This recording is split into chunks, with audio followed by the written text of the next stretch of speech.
जय भीम, नमस्ते, आदाब, सत श्री अकाल साथियों। जय भीम, जोहार। देखिए, जातक कथाओं का जो सिलसिला हम लोगों ने शुरुआत किया है, मैं आप सबको इन पुस्तकों के माध्यम से अगर सुना पा रहा हूँ। इसके लेखक हैं मधुकर पीपलायन जी। ये उन्हीं के द्वारा लिखित है, केवल मुझे पढ़ना पड़े। और इससे अगर आपका कुछ सीख लेकर जीवन में सुधार होता हो तो ये लोक कल्याण की बातें हैं, मंगल करने वाली बातें हैं। प्रबोधन इसलिए होता है कि आप उस पथ पर चलकर अपने जीवन का कल्याण करें। इसी मंगलमय हेतु से ये दूसरी कहानी सोने की थाली मैं आप सबके सामने प्रस्तुत कर रहा हूँ, पढ़ रहा हूँ। एक नगर में एक प्रज्ञावान वणिक बनिया था। वणिक यानी वाणिज्य का जो काम करते हैं, व्यापार का जो काम करते हैं, उन लोगों को वणिक कहा जाता था। उसी नगर में सेटिक नामक दूसरा लोभी वणिक भी रहता था। दोनों वणिक गली गली में घूमकर फेरी लगाकर हीरे मोतियों के हार बेचते थे। एक बार दोनों वणिक साथ साथ नदी पार करके दूसरे नगर में अपना माल बेचने गए। उस नगर में जाकर दोनों ने नगर की गलियां आपस में बांट ली। भाई, तुम इधर जाओ और मैं इधर जाता हूँ, तुम अपना व्यापार इस दिशा में करो, मैं इस दिशा में करता हूँ। उन्होंने आपस में फैसला निर्णय लेकर, भाई तुम इस तरफ से नहीं आना और मैं इस तरफ से नहीं आऊँगा। ठीक है, आपस में बांट लिए, एरिया वाइज व्यापार कर रहे थे। दोनों अपनी अपनी गलियों में अपना माल बेचने निकल पड़े।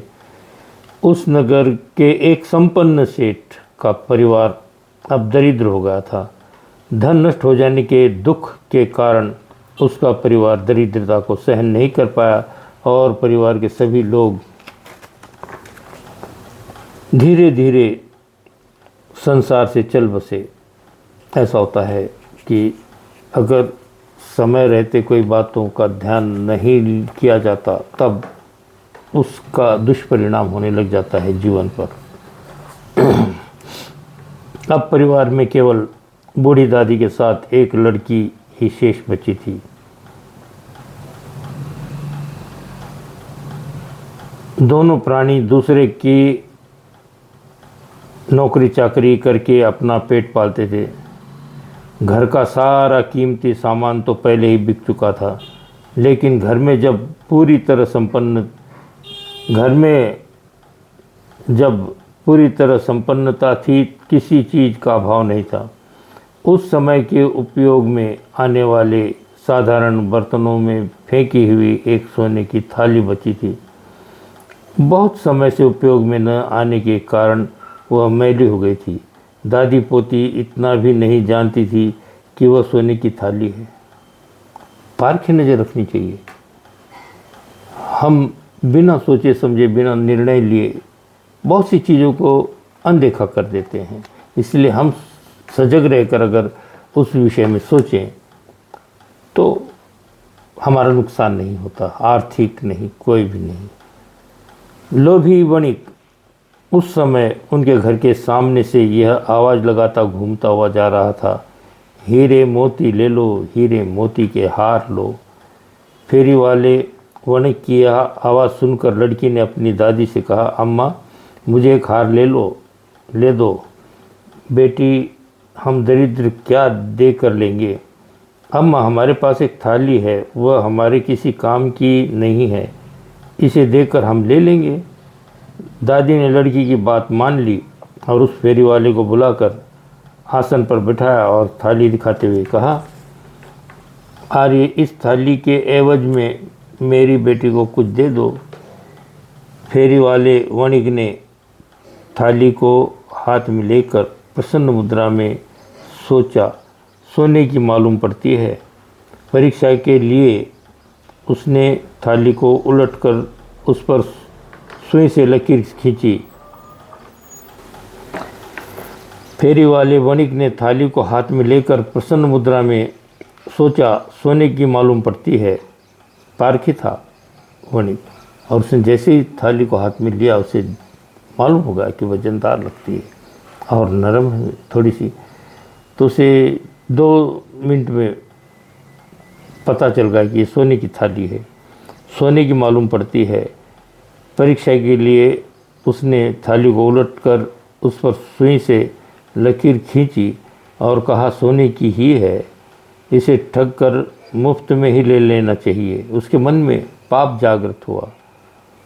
उसने आसन से उठते हुए थाली को नीचे ज़मीन पर फेंकते हुए कहा, यह कितने की होगी? इसका तो आधा मासा मूल्य में कोई नहीं लेगा। लोभी वणिक आगे बढ़ गया, किंतु आवाज़ लगाते समय मुड़ मुड़ कर पीछे देखता ही रहा। दादी ने निराश मन से थाली को भूमि से उठाया और अपने काम में लग गई। कुछ समय बाद अपनी बारी के अनुसार दूसरे वणिक ने उसी गली में आवाज़ लगाते हुए प्रवेश किया, हीरे मोती लो, हीरे मोती के हार लो। द्वार पर उसके आने पर लड़की ने उसी प्रकार अपनी दादी से हार लेने की जिद की। दादी ने कहा, बेटी, पहले आया व्यापारी थाली को ज़मीन पर पटक कर चला गया, अब हमारे पास और क्या बचा है? तेरे लिए हार लेकर कहाँ से दें? अम्मा, वह व्यापारी कठोर भाषी था, लेकिन यह तो सौम्य है, मृदुभाषी है। हो सकता है यह हमारी थाली ले ले। बेटी की जिद के सामने दादी हार मानते हुए बोली, अच्छा, तू नहीं मानती तो बुला ले। लड़की ने उसे पुकार कर बुलाया। दादी ने उसको आसन पर बिठाया और उसके सामने वही थाली रखते हुए कहा, क्या इसके एवज में मेरी बेटी को एक हार दे सकोगे? उसने थाली सोने की है जानकर कहा, अम्मा, यह थाली सोने की है, लाख रुपए के मूल्य की है। थाली के मूल्य का मेरे पास कोई सामान ही नहीं है। अरे पहले फेरी वाले ने तो इसे आधे मासी मूल्य का भी नहीं बताया था। वह तो इसे ज़मीन पर फेंक कर चला गया। ऐसा लगता है कि वह थाली तेरे ही पुण्य के किसी प्रताप से सोने की हो गई है। हम इसे तुझे ही देते हैं। इसके बदले में हमें कैसा भी एक हार देकर ले जाओ। फेरी वाले के हाथ में इस समय 500 काशार्पण स्वर्ण मुद्राएं और 500 मूल्य के हीरे मोती थे। उसने केवल 8 काशार्पण अपने पास रखकर सभी उसे दे दिए। वो शीघ्र ही नदी के किनारे पहुंचा और 8 काशार्पण दे नाव में चढ़ गया। लोभी वणिक लौटकर फिर उस गली में पहुंचा और आवाज़ लगाकर बोला, लाओ वो थाली, मैं तुम्हें कुछ दे ही दूं। लड़की ने उसे गाली देते हुए कहा, तूने हमारी लाख रुपए की मूल्य की थाली को आधे मासी के मूल्य की भी नहीं बताया। लेकिन एक दूसरा धर्मात्मा फेरी वाला व्यापारी हमें 1000 देकर उसे ले गया। यह सुनकर उसे बड़ा आघात लगा और सोचकर दुखी मन से कहने लगा, मैंने लाख के मूल्य की सोने की थाली गंवा दी। उस व्यापारी ने मेरा बड़ा नुकसान कर दिया। देखिए, किसी का अहित करके, किसी का नुकसान करके अपना भला नहीं हुआ करता। यह सुनकर उसे बड़ा आघात लगा और सोचकर दुखी मन से कहने लगा, मैंने लाख के मूल्य की सोने की थाली गंवा दी। उस व्यापारी ने मेरा बड़ा नुकसान कर दिया। ऐसे बुदबुदाते हुए वह अत्यंत व्याकुल हो उठा। उसकी स्मृति ठिकाने न रही और वह पागलों जैसा हो गया। उसने अपने हाथ के काशार्पण और हीरे मोती वहीं फेंक दिए और तराजू को डंडे की तरह पकड़कर उसे फेरी वाले के पीछे भागा। लेकिन वह तो नाव में बैठकर जा चुका था। हे नाविक, नाव रोको, कहता हुआ वह चिल्लाया। सोने की थाली के लोभ में वह मूर्छित हो गया। हे नाविक, नाव रोको, कहता हुआ वह चिल्लाया।